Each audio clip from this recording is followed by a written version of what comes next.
Before we begin, hit subscribe or she'll find you next. You've been warned. The police lights painted the ivy-covered brick walls of Saint Aurelia Academy in a frantic red and blue glow. Officers moved in and out of the decrepit dormitory once reserved for disciplinary cases, girls the administration labeled as troubled. Inside, Detective Marla Hayes stood before a vandalized wall covered in strange chalk markings. Pentagrams, runes, and handprints scorched black into the plaster. In the center of the room, a single book lay open on the floor, Witchcraft for Wayward Girls. 3 students were missing. Their dorm looked like a storm had passed through. Overturned beds, shattered mirrors, and claw-like scratches gouged deep into the wooden floorboards. Only one girl was found alive, rocking back and forth in the corner, whispering, "We didn't mean to read the last page." Marla crouched beside her, trying to calm her trembling hands. "Tell me what happened, Emily. Where are the others?" The girl's eyes darted to the open book. "She said it would make them free. That's what Miss Voss told us." Miss Voss, the former librarian dismissed months ago after accusations of inappropriate material in her private book club. Rumor had it she collected banned occult texts and ran secret midnight sessions with select students. But when the school fired her, she vanished. Now her name was scrawled on the wall, over and over, in blood-red ink. The headmistress, rigid as stone, tried to control her voice. "Detective, those girls were troublemakers. They liked to provoke fear. Don't let their theatrics cloud your judgment." Marla ignored her. The symbols on the wall weren't random. They matched a series of markings from an unsolved case 2 years earlier in upstate New York. A group of teenage girls found dead in a burned-out barn, their journals referencing the same book. Only that copy was believed destroyed. She bagged the book carefully. The cover looked new, the leather warm to the touch, as though someone had just been holding it. When she opened to the first page, her stomach turned. Every line of text shimmered faintly, like ink drying under invisible heat. At the bottom of the page was a single name written in childish handwriting, property of Saint Aurelia's disciplinary wing. Hours later, forensic techs found something behind one of the beds, a small wooden box containing Polaroids. Each image showed the missing girls performing what looked like a ritual in the school's abandoned chapel. Candles. Circles of salt. One picture showed them smiling, another showed them screaming. The timestamps? 3 nights apart. As Marla examined the photos under the flickering hall light, her partner, Detective Cole Briggs, walked in holding a tattered student file. "You might want to see this. It's not just Miss Voss." He slid the file across the desk. "That librarian used to be a patient here before she became staff. Saint Aurelia wasn't always a school. It used to be." Marla's phone buzzed before he could finish. It was the officer stationed outside the chapel. His voice shook. "Detective, you need to come down here. We just found something behind the altar." "What is it?" she asked. "Pause. It's a door, ma'am. It was nailed shut from the inside." Marla's flashlight cut through the chapel's cold air minutes later. Dust floated like ash. The altar had been dragged aside, revealing the heavy wooden door. Etched across it were the same words from the book's first page. "To open this door, 3 must enter and 1 must stay." Briggs exhaled slowly. What the hell were these girls doing? Marla touched the door. Beneath her fingers, the wood pulsed faintly, like a heartbeat. Then came the sound. A single knock. From the other side. Don't forget to subscribe, because what they found next was never meant to be seen.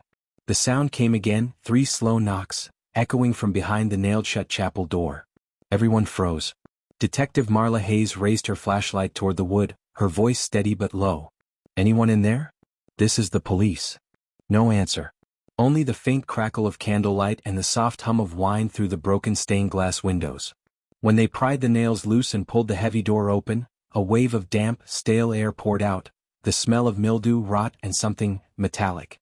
The passage led downward into what looked like an old service tunnel. Dust-coated walls lined with rusted pipes, water dripping from unseen cracks.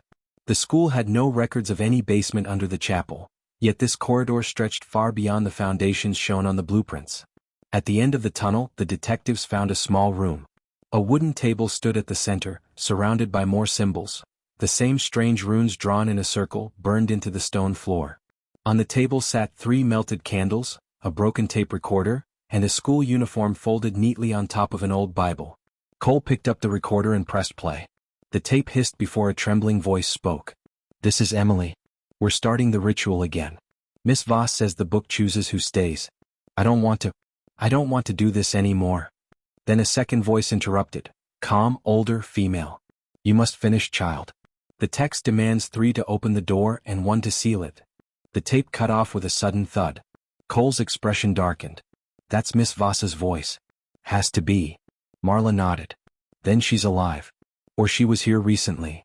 They found more Polaroids scattered under the table, this time showing the girls inside this same underground room. In one, a girl was drawing a circle with chalk. In another, Miss Voss stood behind them, holding the book open, her eyes blackened by shadow. Then the generator upstairs died. The hum of electricity vanished and the lights flickered out. Only their flashlights remained, narrow cones of white cutting through pitch darkness. Cole? Marla whispered. I'm here, he replied. But, listen. A sound drifted from the far end of the tunnel, footsteps. Bare, slow, deliberate. They backed toward the chapel stairs. The steps grew louder, accompanied by a faint humming. It was the same tune Emily had been humming earlier, a childish nursery rhyme, distorted by the echo. Marla swung her light toward the sound. Nothing. Only dust. When they finally climbed out of the tunnel, the chapel doors slammed shut behind them, on their own. Every officer in the room jumped. The headmistress, pale and trembling, pointed toward the altar.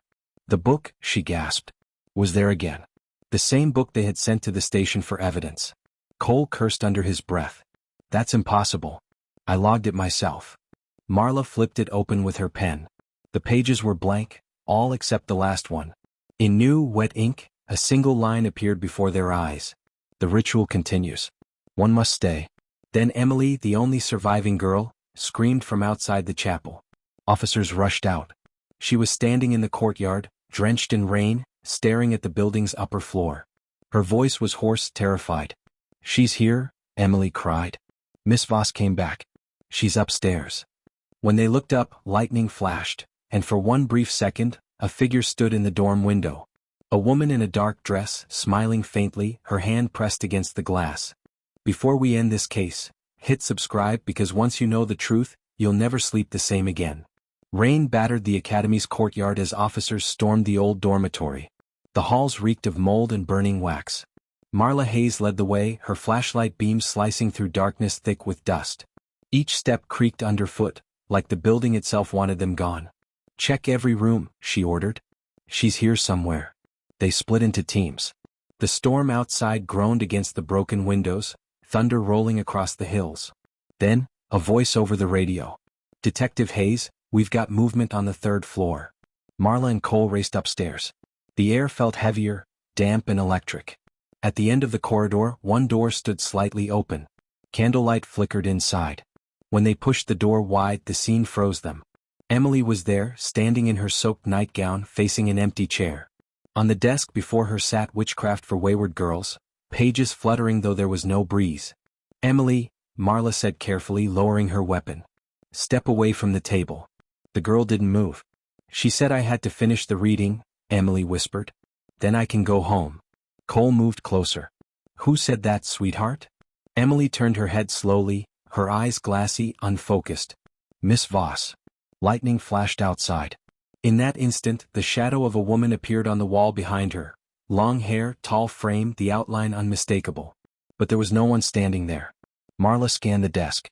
The open book was no longer blank. Words crawled across the parchment in dark ink, forming a single phrase. One must stay. Then every candle in the room flared bright and extinguished at once. Total darkness. Emily screamed. Cole grabbed his flashlight and swung it around. The chair was empty now. The book lay closed. Emily was gone. Emily! Marla shouted. They searched the dorm, the halls, the stairwell. Nothing. Only the faint echo of that same nursery rhyme, humming softly through the walls. When dawn came, Saint Aurelia looked calm again, too calm. The rain had stopped, the mist rolling over the courtyard like smoke. Forensics swept every floor. No trace of Emily. But when the evidence team reopened the book, a new photo was tucked between the pages. A Polaroid of the underground ritual room. 3 figures stood in the circle. 2 were the missing girls. The third, unmistakably, was Emily. And behind them, half hidden in shadow, was a 4th shape. The outline of a woman's face, smiling. Cole dropped the photo. That can't be real. We cleared that basement. Marla didn't answer. Her eyes locked on the final page of the book, where new handwriting had appeared overnight. different from before, written in blue ink. Saint Aurelia Academy, now accepting new students. 2 weeks later, the academy reopened under new management. The old dorm was quietly sealed off, under renovation. But a maintenance worker claimed that sometimes when the halls were empty and the night was still, he could hear knocking beneath the chapel floor, 3 times, slow and steady. Detective Hayes kept the case file open on her desk long after it was officially closed. On quiet nights, she'd stare at the evidence photo, the one with the smiling woman, and swear she could see the image changing ever so slightly, the smile widening. One evening when she finally locked her office, she noticed something on her desk she didn't remember leaving there. A book. Old leather-bound. The same title burned into the cover. Witchcraft for Wayward Girls. And tucked inside, written in her own handwriting she didn't remember writing. To open this door, 3 must enter, and 1 must stay. The lights flickered once. Then twice. And from somewhere behind her, came the knock.